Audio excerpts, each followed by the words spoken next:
Let's go on to a sample day. This is for first to 12th graders. And you'll see how this is organized with times on the left and then grades across the top and then actual classes on the right side. Everybody starts with worship and devotion, no matter what age you are. We do that for 0 to 6-year-olds too.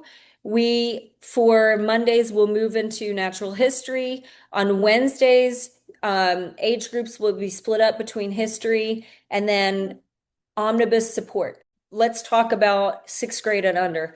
Memory and math, hour and a half. So that sounds like a long time, but there's a lot of movement and breaks within that. We have lunch together and playtime on the playground. There will be a pen and ink club, which is like a book club and writing club. There might be also spelling rules integrated with that and a game box time, so a time to play games. And then on Wednesday, that looks similar where you've got worship and devotion, but then you move to history for pre-K to 6 or from first to 6th. The reason that we have some lower grades listed there is because if you have older kids and you have younger kids, we could consider developing classes for them. But if you don't have older kids, then I would encourage you to come on Tuesdays. It's a shorter day, it's easier for them. And the classes are more geared for their ages.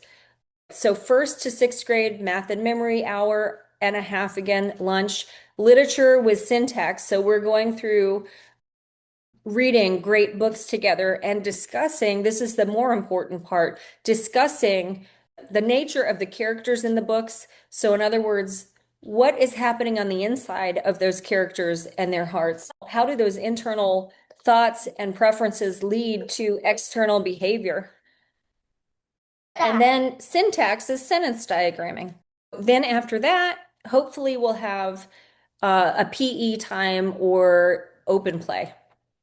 Some of these classes are dependent on who can come to help. Now, if you're an older child, you're on Monday going to be fully immersed in that astronomy class, obviously worship and devotion first, but astronomy class. Then my older kids are moving into omnibus through Veritas Press.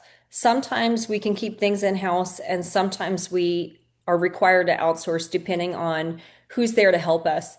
And you just flow with the Lord and what He provides.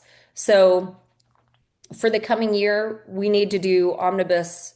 And I believe that there's a blessing in there because I keep learning. The Lord keeps showing me things, and we'll bring those learnings back into Equip and we'll be stronger for it. Then we do math map. So where the younger kids, 6 and under, are getting math map at 11:20 on Mondays. The bigger kids are separate because they're moving quicker through math map and they're going deeper into that material. So they have math map at 1:50, and then they're moving into really persuasive thinking and the lost tools of writing. So this was really challenging for our 8th and 9th graders in this past year. And it should be, because it's teaching these kids how to really think. They're filling out, if you're unfamiliar with lost tools, they're thinking about both sides of a scenario, whether a character in a story should or should not be doing an action.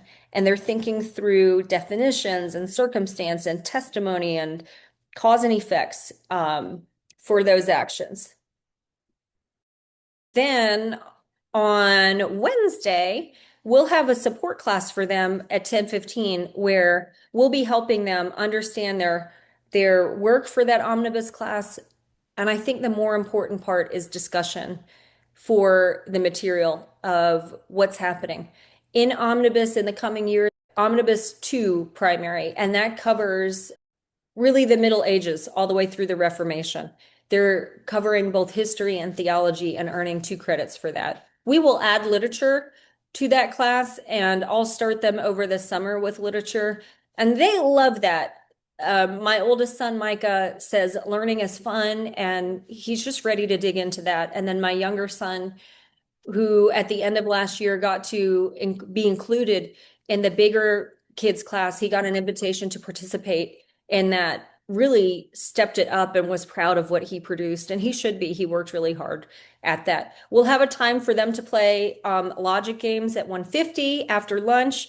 And then they'll go into Lost Tools writing instruction again. And this is important because the writing instruction that they need is specific, and we're small enough that we can custom tailor the writing time for them and give them time not only to write and to think, but also learn and incorporate literary devices.